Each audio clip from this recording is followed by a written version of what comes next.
Hey, what's up? Welcome back to my channel, guys. If you're new here, what's up? Hello, I'm Joe, and if you're a returning subscriber, thank you so much for coming back and trusting me to entertain you. As you can see by the title of this video, I am doing a Sephora haul. Now, this bag looks rather small, but I was able to fit, let's see, like 1, 2, 3, 4, 5, 6, 7 or 8 items in here that I purchased. Some of them I purchased in person, and the others I ordered online, and they delivered. And no, I lied. I actually purchased them both in person, and I combined them into this one bag because I was able to fit them. So anyways, I love watching Sephora hauls, so that's what I'm going to be doing today. I actually have a couple of foundations that I had never tried before. I actually bought all products that I had never tried before. I didn't do any restock of anything because I was wanting to try some new things, especially since I haven't been filming and haven't been trying out makeup. If you have not seen my last video, it kind of explains where I've been and everything. I'll link that up above. But without further ado, let's get started.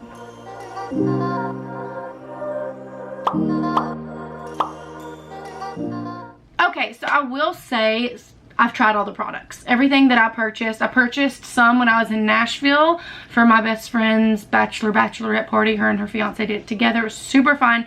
But I purchased some stuff at Sephora there, and then I purchased some the weekend before last. And I've tried all of it out just because I wanted to get on here. Just because these are kind of videos I like to watch, I wanted to get on here and show you guys like what I purchased, and I tried them out, how they were, and if you should go purchase them, kind of thing. So the first product that I have is the Fenty Beauty Pro Filter Soft Matte Longwear Foundation, and I purchased that because I'd heard lots of good things about it. But here for the past like year or so, I've been really into like more like natural finish. I haven't been like gearing towards things that were more matte, more something skin-like. I used to love matte, that's all I wanted, but if it has matte in the name, it usually kind of pushes me away nowadays. But I really wanted to try it because it had great reviews, and a lot of people swear by this foundation. So I did try it, and I'm actually wearing it today. I've had it on since about, I have something in my hair. I've had it on since about, okay, I finished my makeup around 2. So the foundation's been on since about 1:30, and it is 7 o'clock. It's right at 7 o'clock. I don't have my phone with me, but I knew it was that when I came back here to start filming. It was almost 7. So I've had it on for like 6 or so hours, and this is no touch-ups. I don't know if you can really see. I don't know if this lighting ring is too bright for you guys. Let's see if we'll turn it down just a touch. So you can kind of get, oh, there you go. You kind of get the effect, but it wears so pretty. It's definitely matte. My oils do break through throughout the day, but not terribly. But it's a super pretty, it's easy to work with. It does seem to like lock in, which I do appreciate, but it's not matte in the sense of drying. Like, it doesn't cling to any dry patches.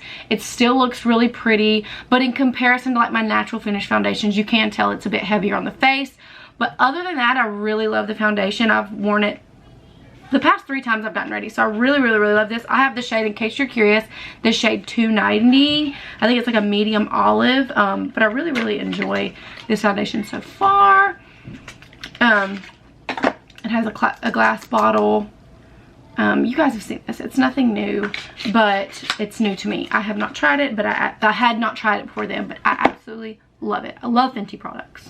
Okay, the next product I have is another foundation, and this one I purchased prior. So I purchased a new foundation both times I went, just because I've really loving playing around with foundations. And the next one I got was the YSL All Hours foundation. Now, this is one that I had been wanting to try really bad, but I couldn't push myself to purchase it.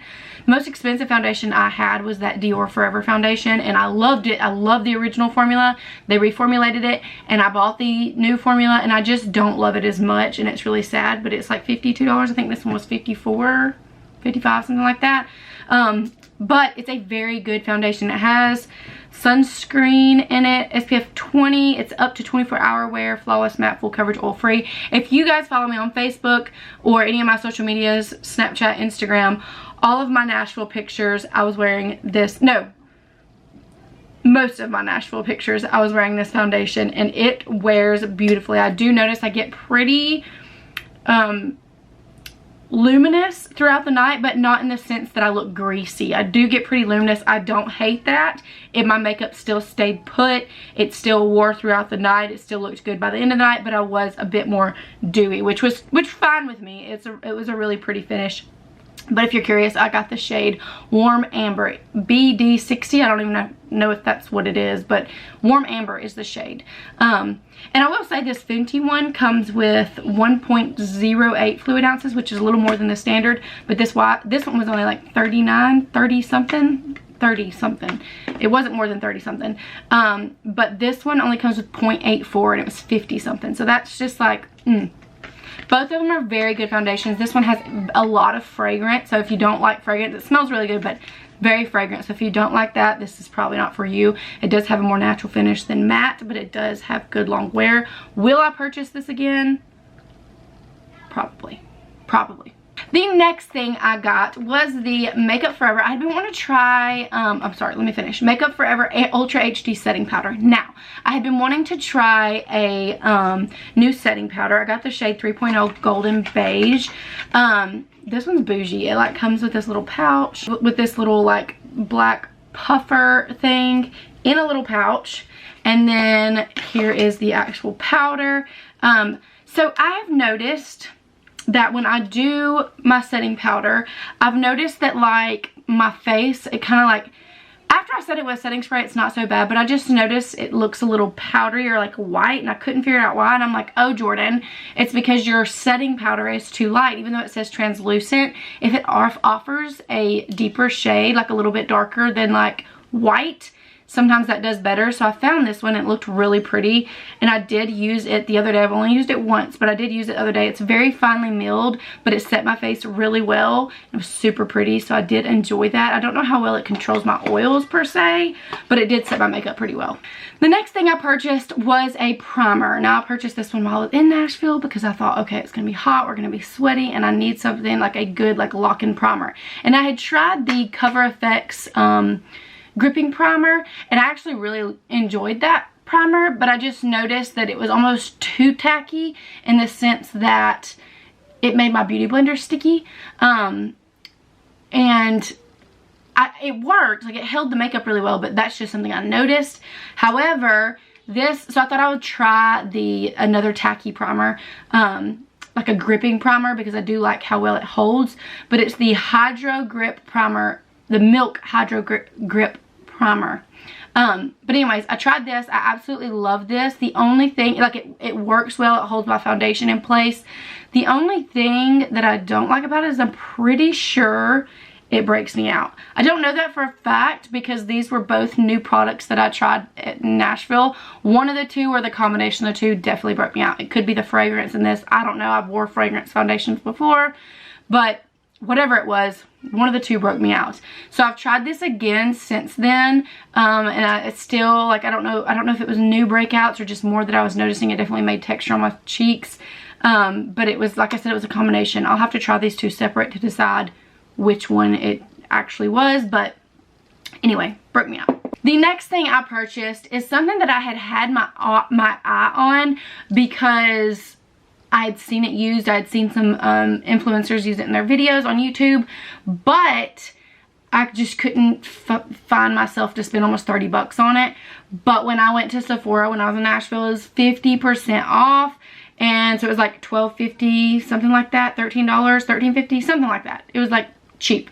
But it's the Urban Decay Brow Blade. Now I've used this, and it's a waterproof pencil and an ink stain. So that's actually all I have on my brows today. I usually use a brow pomade, but I did not today. I never actually use a pencil or an ink, any kind of brow ink. I'd never do that because I love a more bold brow. And even like doing my makeup look today, it kind of feels like I'm off because my brows aren't normally as bold as they typically are. But it's really good. I absolutely love it. It's got a pencil on, that's the ink part. It's got a pencil on this end, which I absolutely love it. I actually loved. I got a lot of compliments on it, but I loved using this in combination with my pomade. I used the KVD brow pomade, and I took it. Typically, I would take it and put the brow pomade at the end towards the middle, and when it came to the front of the brow, I used just the pencil at the bottom, and then I used this ink thing to just kind of flick hair like things up in there, and then I would take my brush and kind of brush it through, but it made it look like I had actual hairs going up right there, which I loved. Like, I really loved. I don't know if you can actually see, but those few hairs like from here over is not actual hair, so it just looks like hair-like strokes. Do you know what I mean? Oh, and if you're curious about that shade, I got Dark Drapes. Okay, the last two products are lip products. We'll start off with the one I have on today. Now, Michaela, I think her name is just Michaela. Oh my god, I could be wrong. Jesus, I should have got my phone. But she's on TikTok. She's a makeup artist on TikTok. Freaking love her. She used to hate red lips. Like, she was not about red lips, but then she had tried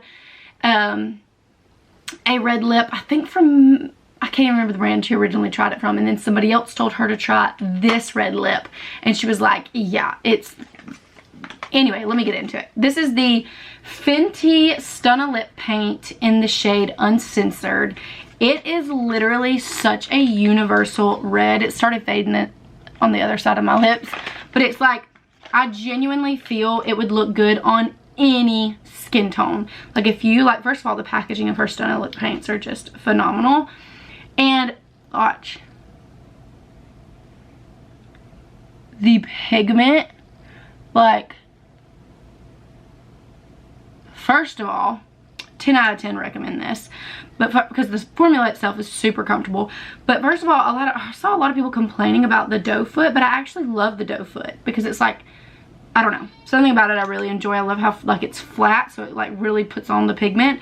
But I literally pull this thing out and I coat this. I did this entire lip, my entire full lip, with one. I never dipped back in for any more product. There was plenty of pigment and product on the wand, on one thing, and it's beautiful. So that's what I have on today. It wears really well. It does, I mean, obviously fade like towards the inner part, but on your actual lip it does not come off. However,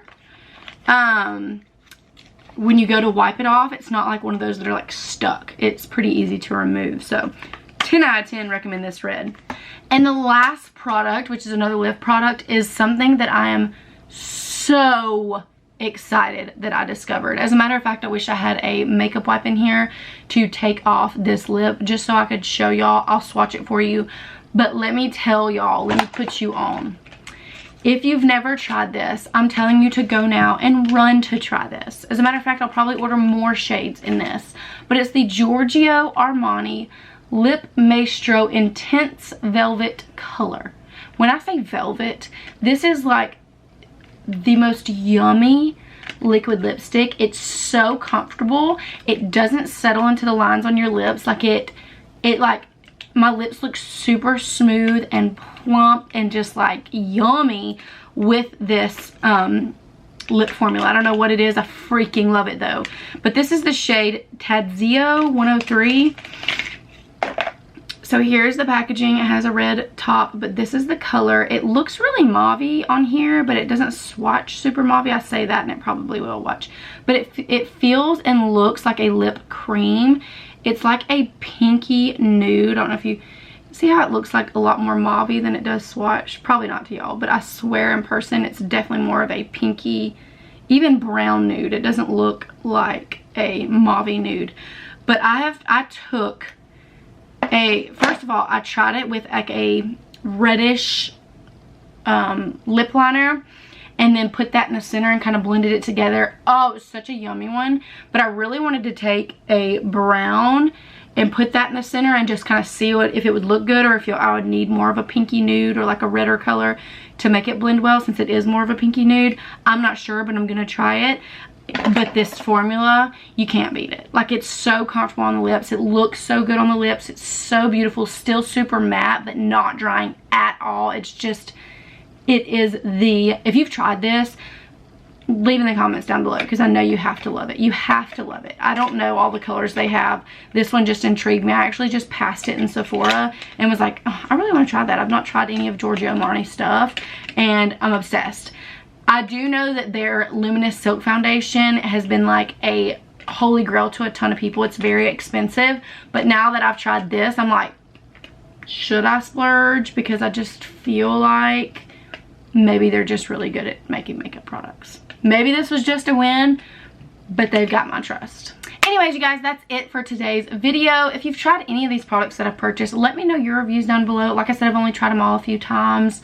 Maybe you guys have tips or tricks for me, or if you have a Sephora haul that you've done and you have a YouTube channel, tell me down below and let me go check it out. I love watching hauls. Love it. I actually just did a order from Shein for the first time ever, and I'm nervous but excited because I've always been really nervous to purchase it from them. But every time I ask somebody where they got something, it's like they always say Shein. So I did it. I made a purchase. So the next video coming, maybe a video before that, but the next video, one of the next few videos, is the Shein haul. And that's my first time trying the products. I mean, trying out their stuff. First time feeling, touching, seeing in person my own purchases for very inexpensive. I got like a lot of stuff for like $50-something. That's not bad.